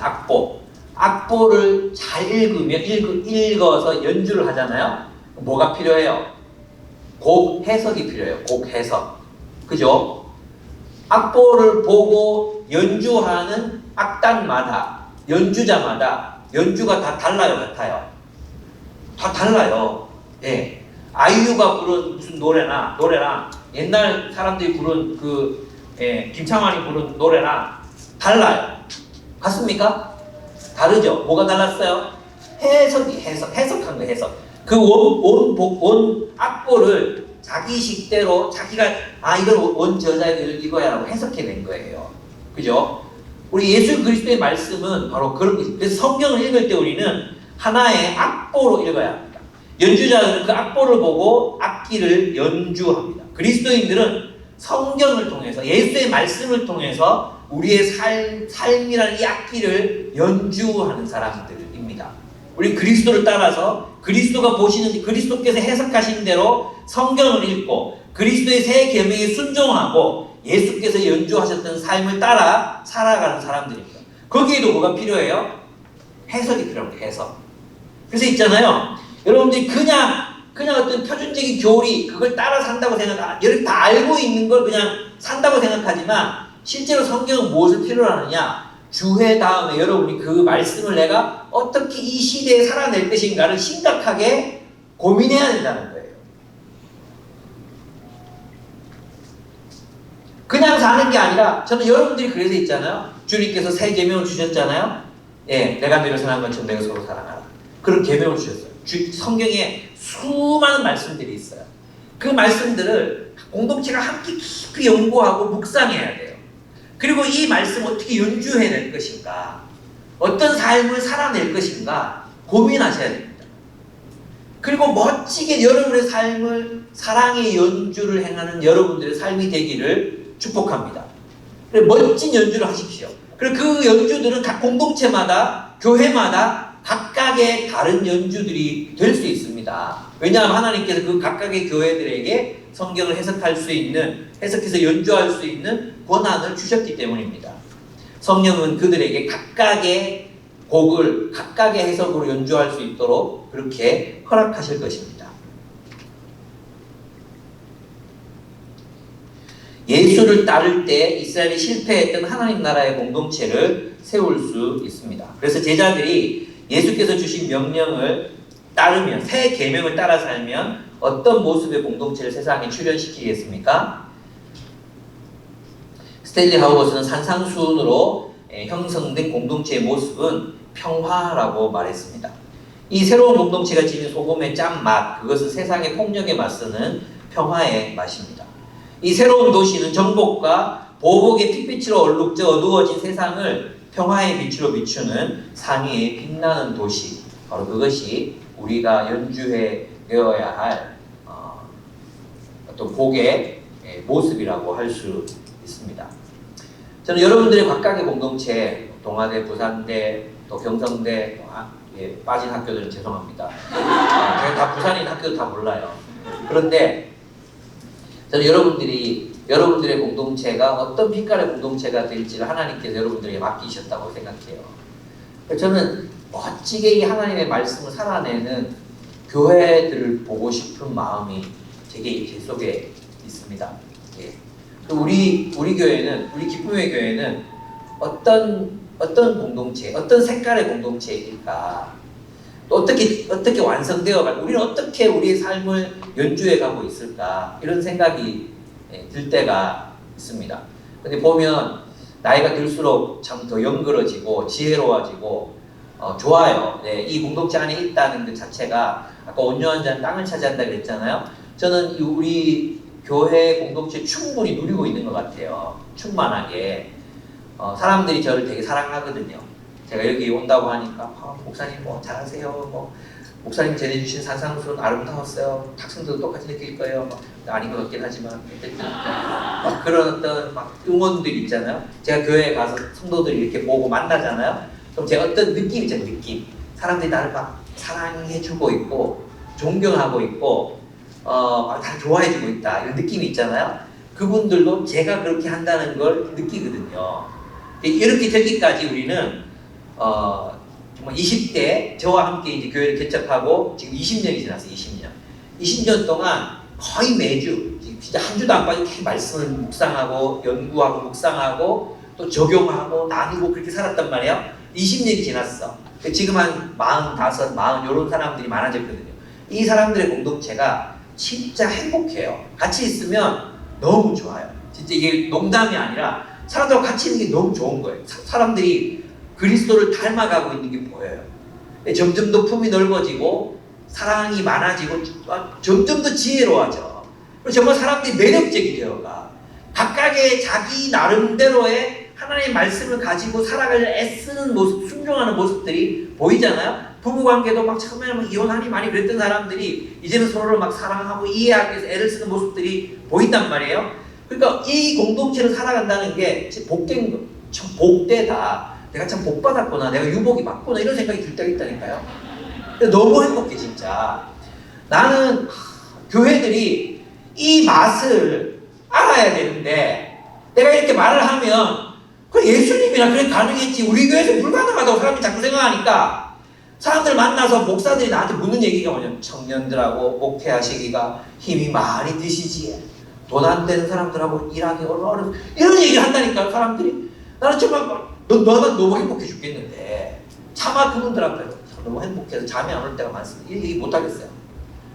그분들의 공동체는 한번 이런 멀리 다른 나라에서 목회하시는 분인데 사모님이죠. 사모님에서 이제 제가 이런 깨달은 것들을 막 이렇게 나눴어요. 너무 말씀 성도 한 사람 한 사람 다 말씀을 연구하고 묵상하고 나누고 살려고 했으니까 이 공동체는 이게 진짜 천국이다. 너무 좋다. 막 이런 얘기를 나누니까 유보가 나는 공동체가 없다. 내가 일요일 날 교회 갈 때마다 오늘은 무슨 욕을 안 처먹나. 내가 오늘은 단추를 어떻게 달았나. 내가 오늘은 옷 색깔을 무슨 옷을 입어가지고 내가 욕을 안 먹나. 매주마다 그렇게 내가 우울증 걸릴 것 같다. 이게 교회가 그런 공동체가 되어 있는 거예요. 또 한 공동체 또 목사님이 거기 이제 부목사님으로 계시다가 사임을 하셨거든요. 근데 이제 나와서 저한테 얘기해 주시는 거예요. 목사님, 그 담임 목사님 진짜 개고생합니다. 왜? 그러니까 설교가 끝나면 전화가 수십 통이 온대요. 어떻게 그렇게 설교할 수 있나? 뭐 목사가 또 넥타이는 왜 그렇게 삐딱하게 맸나? 이런 얘기들로 막. 근데 그 담임 목사님이 지금 그만두셨거든요. 그 담임 목사님이 너무 불쌍하다는 거예요. 들어보면 있잖아요. 좀 어떻게 다 애기들. 나이가 60이 넘었고 70이 넘은 사람들이 애야, 애. 나한테 왜 전화 안 주나? 뜨거워, 울면 먹여줘야 되고. 도대체 왜 그렇게 사는지 모르겠어요. 왜 그렇습니까? 성경을 묵상 안 해서 그래요. 성경을. 하나님 말씀하고 상관이 없어. 하나님 말씀하고 교회 생활이 상관이 없다니까. 설교를 백날 천날 들으면 뭐합니까? 아니 설교가 또 설교인가? 이런 생각도 들 때가 많지. 저게 설교라고 하는 건가? 이거 하나님 말씀을 왜 안전하지? 이런 생각이 들 때가 많지. 예. 내가 교만해서가 아니라 CBS 듣다가 끄자. 이럴 때 진짜 많아요. 애들 뒤에 욕 나올까봐 내가 교만해서가 아니에요. 여러분도 그렇게 될 수 있어요. 여러분도 20대 젊은 꼰대가 될 수 있어요. 네. 여러분이 하나님의 말씀을 따라서 내가 멋지게 예수처럼 살아내리라. 그럼 그런 소망이 여러분에게 있습니까? 아니 정말 예수 따라서 예수처럼 살고 싶다. 예수처럼 살아가고 싶다. 그런 마음. 정말 내가 예수님의 그 계명을 따라 예수의 제자가 돼서 예수를 따라서 이게 안 돼. 난 제자가 되고 싶은 마음 별로 없어. 그냥 신자 되기 원합니다. 진짜 신자 되기 원. 옛날 그런 노래 많이 불렀거든. 그 신자 되는 거야. 신자. 교회만 다니면 다 끝났다고 생각해. 그냥 하나님의 존재를 인정하는 것을 신앙생활을 하고 있다고 생각해. 대부분의 못된 인간들이 기껏해야 내가 이슬람 안 믿는 걸 감사하게 생각해라. 이런 정도로 생각해. 교회 안 나가고 그 교회 다녀주는 것만 고맙게 생각해라. 대부분 그렇게 생각하고 못된 인간들이 교회 생활을 해. 캠퍼스 생활을 해. 여러분 있잖아요. 어쩌면 이 수련회에서 여러분 회심해야 될지도 몰라요. 여러분 제자가 되기를 선택하십니까? 예수를 믿으면 예수의 제자가 돼야 돼. 예수의 제자가 된다는 거 있잖아요. 이런 거와 똑같아. 책 해봐라, 책 해봐라. 뭐 지도 다니고 뭐 시가 물고 뭐 멋진 모습 책 해봐라. 모르니까 책 해봐라. 압니까? 모르니까 책 해봐라.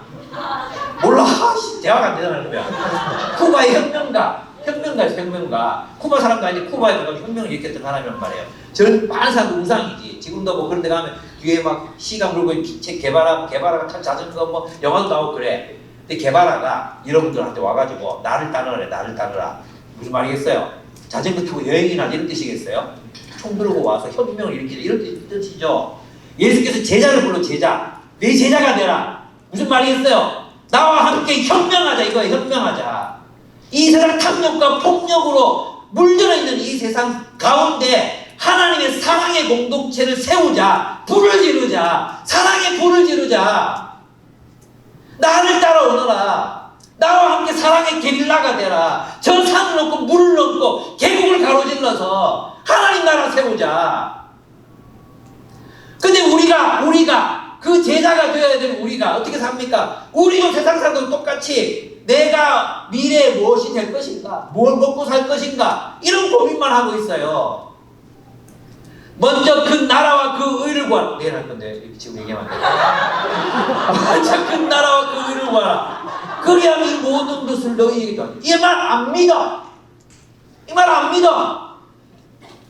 내가 필요한 건 내가 정치해야 되고 내가 필요한 건 내가 사야 되고 내 돈 내가 벌었는데 내가 내 맘대로 써야 되고 내 시간 내 맘대로 써야 되고 그런 자들은 하나님 나라에 합당치 아니하다. 그래서 여러분 만약에 아직도 제자가 되는 일, 신자가 되는 일을 구별하고 있는 분들이 계시다면 제자가 되는 일에 착각하고 제자가 되는 게 있잖아요. 요즘 애들 하는 얘기 있잖아요. 어떤 아이들이 열심히 교회 나오는데 청소년이 갑자기 안 나오는 거예요. 그래가지고 동네 가다가 만났어. 야 임마 왜 저 교회 안 보여? 그랬어 제가. 교회 끊었어요. 교회를 끊었대요. IBF 끊었어. IBF 끊었대요. 뭘 끊어요? 제자가 되는 일을 마치 어떤 학원에서 수학생님한테 수학 배우다가 그 수학을 안 배우면 제자가 안 되는 것을 생각하는 거예요. 그 수학생한테 배울 때 제자라고 생각해. 예수 제자가 되는 것도 그런 식으로 생각하는 거예요. 공자의 가르침을 받고 예수의 가르침을 받고 예수님이 제자가 되라 나를 따르라 할 때는 나와 같이 십자가에 십자가에 달리자. 십자가에 달리기까지 이 세상을 한번 사랑해보자. 나를 십자가에 못 박는 사람들까지 사랑하는 원수를 사랑하는 공동체를 이 세상에 한번 세워보자. 하나님의 정의와 공의가 실현되는 나라를 세워보자. 나 따라올래? 누구든지 자기 십자가를 지고 나를 따르지 않으면 다 돌아가거든요. 그죠? 많은 사람이 떠나갑니다. 예수님이 뒤돌아보시고 자기 십자가를 지고 따라오지 않으면 다 집에 가라고 했어요. 다 집에 가. 여러분은 어떻게 하시겠어요?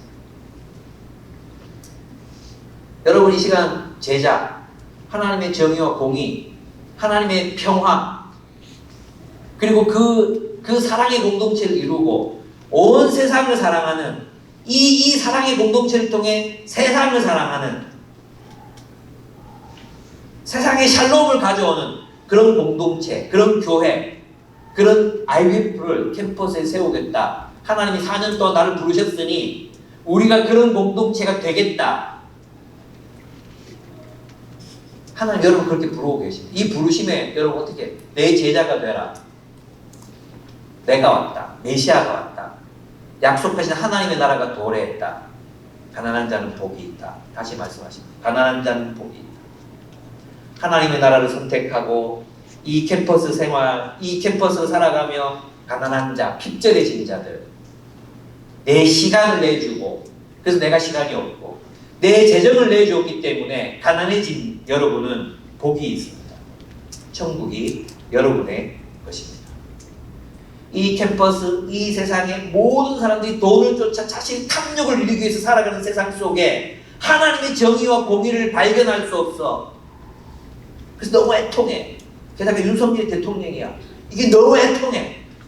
그래서 우는 사람은 복이 있다. 여기는 동의가 안 되는 사람들은 잠깐 그 억울한 마음을 내려놓으시고 본질에 집중하시기 바랍니다. 애통하는 자는 복이 있다. 저희가 위로를 받을 것이다. 여러분 캠퍼스 살아가면서 그런 하나님의 정의와 공의가 실현되지 않는 세상, 빈부격차가 계속 벌어지고 부자들은 계속 부자고 가난한 사람은 더 가난해지고 일가족이 빚을 갚지 못해서 아우지를 타고 바다에 뛰어들어야 되는, 나는 그 사람의 선택도 나쁜 선택으로 생각하지만 그럴 수밖에 없었다면 그게 또 얼마나 애통했을까. 그게 누구의 책임인가. 박지현이 얘기하는 것처럼 민주당의 책임이 아니라 교회의 책임. 그런 세상을 보면서 여러분에게 애통하는 마음이 있습니까? 그건 행복하다. 하나님의 나라가 왔다. 하나님 나라 공동체를 세우기. 그런 사람 한 사람이라도 줄일 수 있는 거죠. 그리고 그런 교회를 세우기 위해서 부름을 받았습니다. 온유한 자는 복이 있나니 그들이 땅을 기업으로 받을 것이니. 그리스도인에 불구하고 우리가 너무 무능해. 세상에 학점을 따고 취업을 하고 뭐 어떻게 해야 돈을 벌고 그러다 결국 그 코인 투자했다 다 망했지만, 그죠? 그런 일에는 우리가 막 빠삭해. 할 얘기가 진짜 많아. 부동산 투자, 요즘 고등학생들 만나면 무슨 차를 탈 것인가? 우리 아들 놈 미니 클럽 미니를 사겠다. 우리 또 옆에 있는 그 목사 아들, 걔는 또 자기는 저 BMW 뭘 520 시리즈를 사겠다. 이런 거는 빠삭해. 맥기통이고 뭐 말이 어떻고 막 빠삭해. 근데 있잖아요, 사람 세울 줄 몰라. 그 사람들을 화해시켜서 하나의 공동체로 세우는데 절대 무능해. 절대 무능. 한 사람 위로하고 격려하는 일에 절대 무능해. 화해시키는 일에 무능해. 사람을 세워서 리더로 키우는 일에 무능해. 그럼 되겠습니까? 온유한 자로 땅을 하나님의 땅으로 변화시키는 능력 있는 자로 하나님이 우리를 세우려고 하신다는 거예요. 의에 줄이고 목마른 자는 복이 있나니 그들이 배부를 것이며. 이런 공동체 세우라는 거예요. 이제 제자도가 뭐냐, 이런 공동체, 의에 줄이고 목마른 자들, 정의가 없어 줄이고 목마른 자들이 이 공동체 안에서 세상에 이런 사람들이 여기 있었네. 내 삶을 돌봐주고 나를 사랑해주고 나를 위로해주고 내게 밥 사주고, 세상에 이런 사람들이 있었네.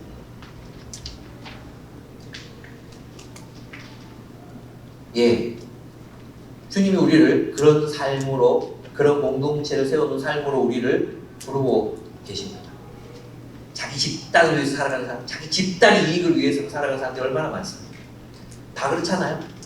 이 공동체를 모여서 의를 위해서 핍박받는 자들의 공동체, 이 땅의 정의와 공의를 이루기 위해서 살아가기 때문에 핍박받기를 거절하지 않는 그런 공동체를 세우라는 것입니다. 그게 제자도라는 것입니다. 하나님의 백성들의 본질, 하나님의 나라를 기다리면서 살아왔던 그 구약시대에 예수 오시기 전까지 계속해서 기다려왔던 사람들이 바로 이 사람들입니다. 복이 있는 사람들입니다. 그리고 이들은, 예수께서 제자로 부르시는 사람들은 주님이 다시 오시는 날까지 또 이 하나님 백성의 본질을 붙들고 살아가야 합니다. 마음이 가난한 자로, 애통한 자로, 온유한 자로, 의에 줄이고 목마른 자로, 긍휼히 여기는 자로, 마음이 청결한 자로, 화평케 하는 자로, 의를 위해 박해를 받는 자로 또 주님이 오실 때까지 살아라는 것입니다. 그렇게 살아도 행복하다. 왜? 하나님의 나라가 오고 있기 때문이다. 하나님의 나라가 왔기 때문이다. 하나님의 나라가 하나님의 계획을 따라 실현되고 있기 때문이라는 것입니다. 여러분이 이 부르심을 어떻게 하시겠습니까? 주님이 나를 따르라, 내 제자가 되라, 나와 함께 이 세상을 사랑으로 불지르자. 사랑의 계명을 따라 살아가는 새로운 공동체들을 온 세상에 심자.